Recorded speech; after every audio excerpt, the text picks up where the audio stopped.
Good morning everyone, स्वागत है आप सभी का विजडम एजुकेशन पे।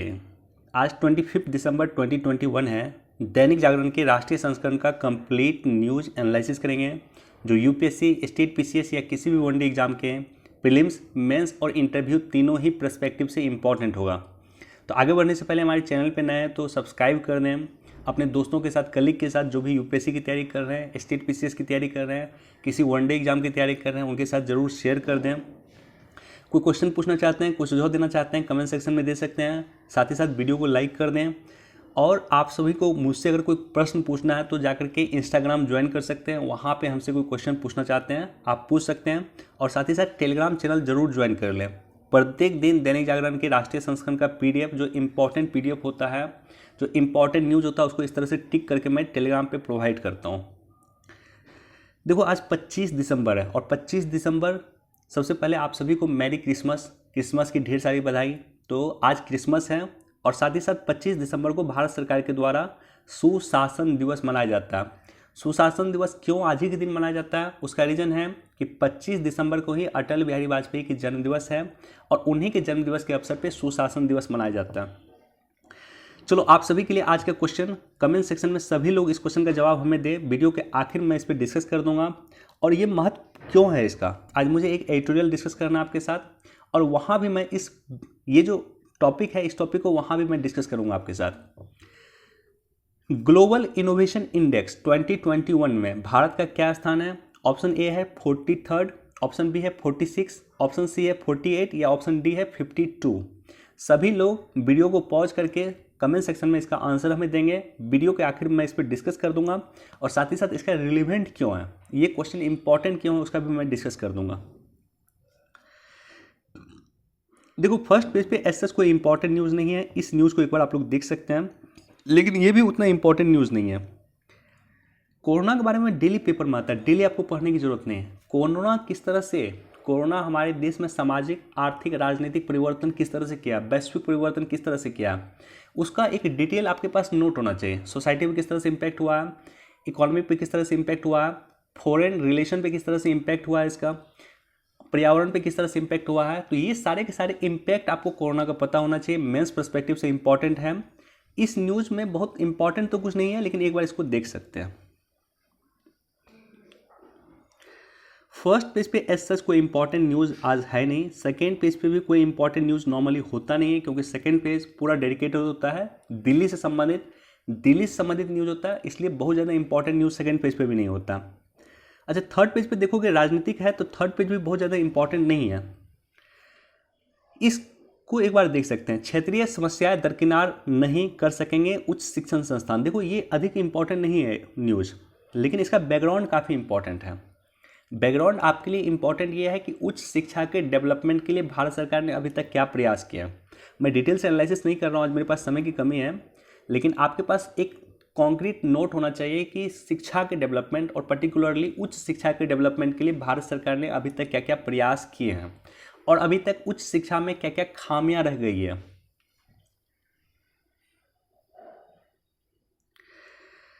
इसको भी एक बार देख सकते हैं। चीन के साथ वाजपेयी ने अपनाई थी विवाद सुलझाने तक की समझौते की नीति। देखो, इंडिया चाइना रिलेशन मैंने एक डिटेल वीडियो बनाया था और उस वीडियो में मैंने डिस्कस किया था कि किस तरह से वाजपेयी जी की सरकार भी चाइना के साथ रिलेशन इंप्रूव करने के लिए किस तरह की रणनीति बनाई थी, और उसी को हमारे देश के विदेश मंत्री ने स्टेटमेंट में दिया।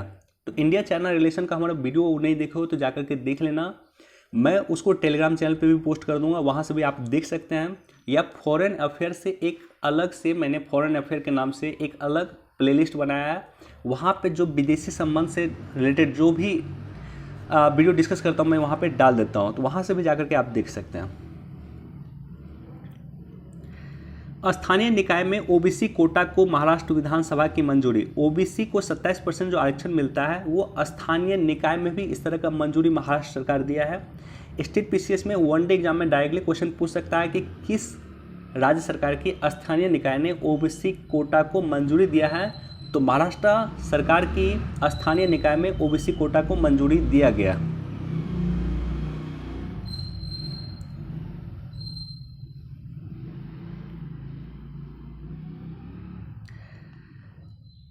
राष्ट्रीय फलक नॉर्मली इंपॉर्टेंट होता है, यहाँ का जो न्यूज़ अगर होगा राष्ट्रीय फलक का वो काफ़ी इंपॉर्टेंट होता है, लेकिन आज मुझे यहाँ पे भी न्यूज़ इंपॉर्टेंट दिख नहीं रहा।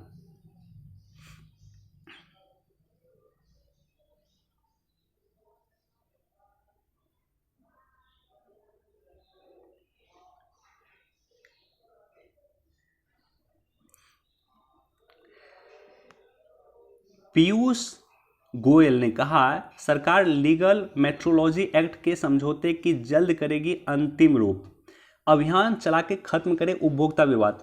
देखो, उपभोक्ता विवाद को लेकर के हमने कई बार डिस्कस किया है कि उपभोक्ता विवाद को लेकर के सरकार एक नई कानून लेकर आई है। उस कानून के बारे में आपको जानकारी होना चाहिए, हमने कई बार डिस्कस किया है। आज चूंकि मेरे पास समय की कमी है इसलिए मैं डिटेल से डिस्कस नहीं कर रहा हूँ, लेकिन आप सभी को पता होना चाहिए कि उपभोक्ता को लेकर के सरकार नया कानून लेकर आई थी, 2019 या 20 में लेकर आई थी, उसके बारे में आपको पता होना चाहिए। नेट जीरो उद्योगों के लिए होगी अलग नीति। देखो, भारत सरकार ने नेट जीरो का जो टारगेट फिक्स किया है 2070 का किया है, 2070 का हमें नेट जीरो करना। इसके लिए हर जगह अलग अलग रणनीति सरकार अपना रही है। अब इसके लिए भी आपके पास एक नोट होना चाहिए कि नेट जीरो अगर 2070 तक हमें करना है तो सवाल ये उत्पन्न होता है कि उसकी राह में क्या क्या चुनौती है। मेंस पर्सपेक्टिव से इसको आप सोचो, प्रीलिम्स पर्सपेक्टिव से भी ये इंपॉर्टेंट है। प्रीलिम्स में डायरेक्टली पूछ सकता है कि नेट जीरो का टारगेट कब फिक्स किया गया, 2070 तक का। अब देखो, हर एक उद्योग के लिए अलग अलग रणनीति अपनाया जा रहा है। 2030 में रेलवे नेट जीरो करेगी, तो नेट जीरो का रेलवे का टारगेट है 2030 तक, पूरे भारत का टारगेट है 2070 तक। अब उद्योगों के लिए भी अलग अलग रणनीति होगी, उद्योग को भी टारगेट फिक्स किया जाएगा कि आपको इस पर्टिकुलर टाइम तक नेट जीरो करना है। नेट जीरो का मतलब क्या होता है?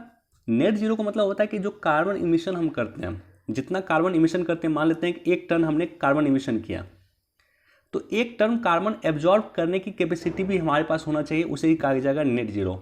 मतलब जितना हम इमिशन करेंगे उतना हम एब्जॉर्ब करेंगे, that is called net zero. बाकी इसको एक बार आप लोग पढ़ लेना।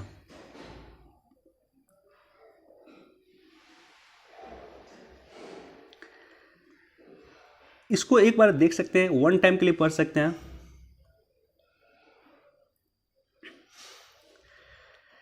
देखो, ये एडिटोरियल मुझे आपके साथ डिस्कस करना है, तरक्की का आधार बने विज्ञान और तकनीक। विज्ञान और तकनीक को लेकर के, अच्छा, ये एडिटोरियल पूरा पढ़ना आप लोग, खास करके ये वाला पॉइंट जो है यहाँ पर दिया हुआ है, ये डायरेक्टली वनडे एग्जाम वगैरह में डायरेक्टली पूछ सकता है, बीपीएससी वगैरह में डायरेक्टली क्वेश्चन पूछ सकता है। ये जैसे अभी जो है साइंस एंड टेक्नोलॉजी की क्या महत्वपूर्ण भूमिका है, जैसे ई गोपाला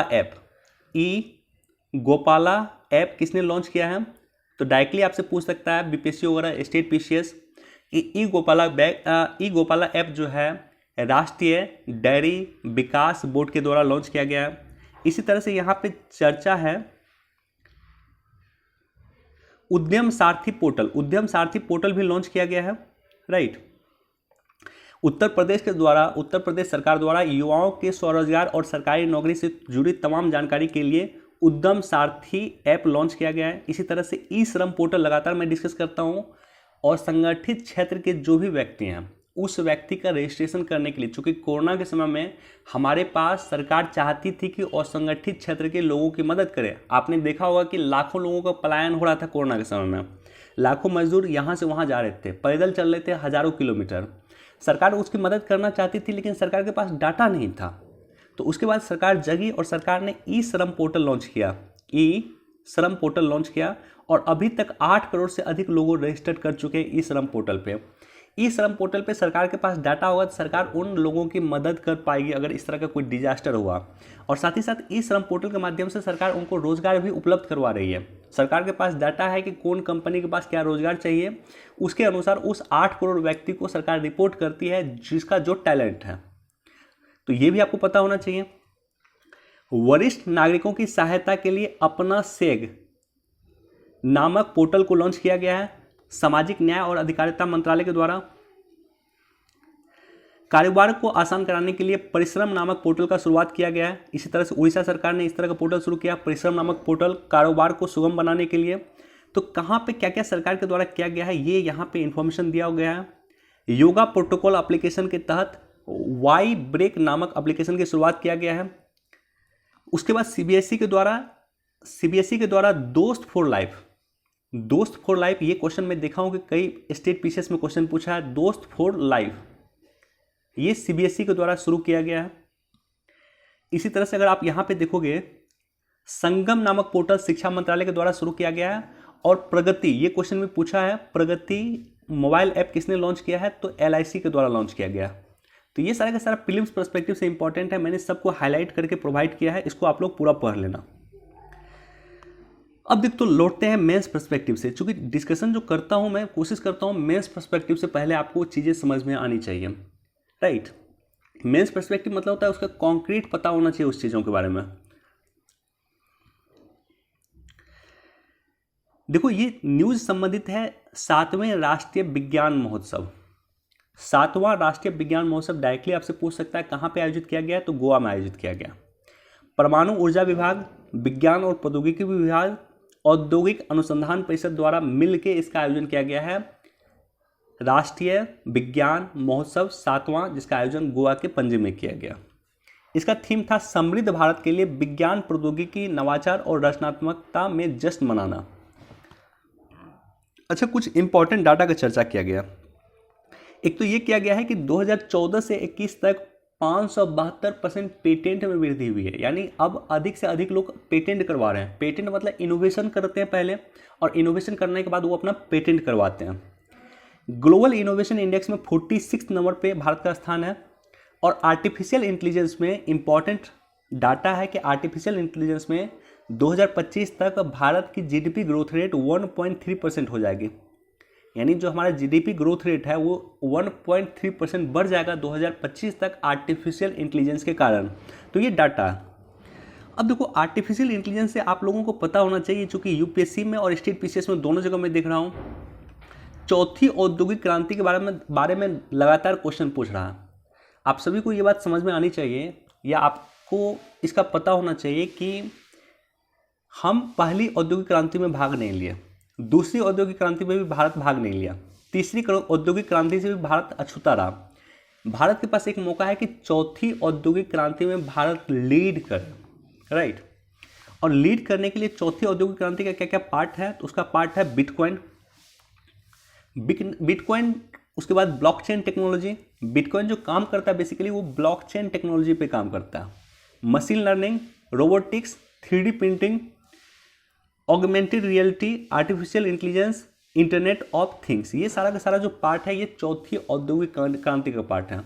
अच्छा, मजे की बात ये है कि यूपीएससी का अगर क्वेश्चन आप देखोगे प्रीवियस ईयर का, तो प्रत्येक वर्ष ये सारे के सारे टॉपिक से क्वेश्चन पूछा। इनफैक्ट स्टेट पीसीएस में मैं देख रहा हूँ कि ये सारे के सारे टॉपिक से प्रत्येक वर्ष क्वेश्चन पूछा है। जैसे इंटरनेट ऑफ थिंग्स से भी क्वेश्चन पूछा गया है, आर्टिफिशियल इंटेलिजेंस से भी क्वेश्चन आया, ऑगमेंटेड रियलिटी से भी क्वेश्चन आया है, 3D प्रिंटिंग से भी आया है, रोबोटिक्स से भी आ चुका है, ब्लॉकचेन टेक्नोलॉजी से भी आया, मशीन लर्निंग से भी आया। तो प्रत्येक वर्ष इस टॉपिक से क्वेश्चन आता है, इसलिए इसके बारे में आपको जानकारी होना चाहिए। वर्ल्ड इकोनॉमिक फोरम के द्वारा विश्व में चौथा सेंटर, चौथी औद्योगिक क्रांति में भारत के पार्टिसिपेशन को बढ़ाने के लिए विश्व का चौथा सेंटर जो खोला गया वो मुंबई में खोला गया। तो इस पर मैं डिटेल से कभी एक अलग से वीडियो बना करके डिस्कस कर दूंगा, लेकिन जितना टॉपिक मैंने डिस्कस किया है उस टॉपिक की आपके पास एक तो नोट होना चाहिए, उसके बारे में आपको पता होना चाहिए। जितना भी टॉपिक मैंने डिस्कस किया सब पार्ट है चौथी औद्योगिक क्रांति का, चाहे वो बिटकॉइन हो, चाहे वो ब्लॉकचेन टेक्नोलॉजी हो, आर्टिफिशियल इंटेलिजेंस हो, रोबोटिक्स हो, मशीन लर्निंग हो, ये सारा का सारा पार्ट है चौथी औद्योगिक क्रांति का। बाकी इसको पढ़ लेना, ये डिटेल से आप लोग पढ़ लेना।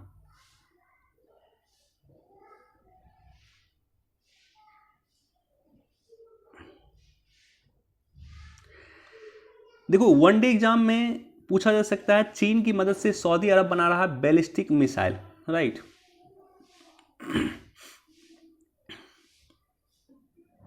अच्छा, ये भी वनडे एग्जाम पूछा जा सकता है, यूपीएससी नहीं पूछेगी। रूस ने गूगल और मेटा क्या है, फेसबुक की कंपनी है, दोनों पे 952 करोड़ रुपए का फाइन लगाया।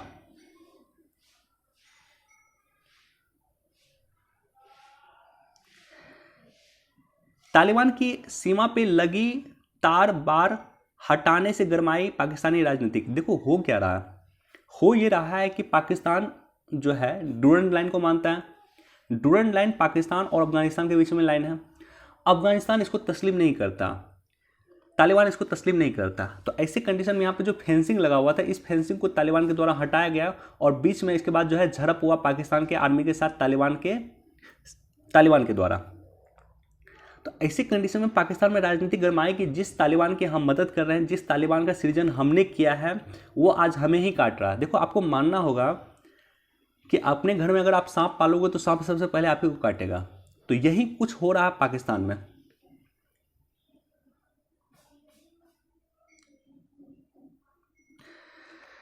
चलिए, आज इतना ही न्यूज़ था। सैटरडे का दिन था, बहुत ज़्यादा इंपॉर्टेंट न्यूज़ तो आज था नहीं।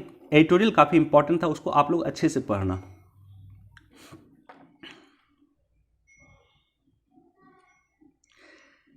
ग्लोबल इनोवेशन इंडेक्स में भारत का क्या स्थान है? 46 नंबर पे है। भारत 46वां स्थान पे इस बार है। इससे पहले 2020 में भारत 48वां स्थान पे था, 2019 में भारत 52वां स्थान पे था। इस तरह से लगातार हम ग्लोबल इनोवेशन इंडेक्स में इम्प्रूवमेंट कर रहे हैं।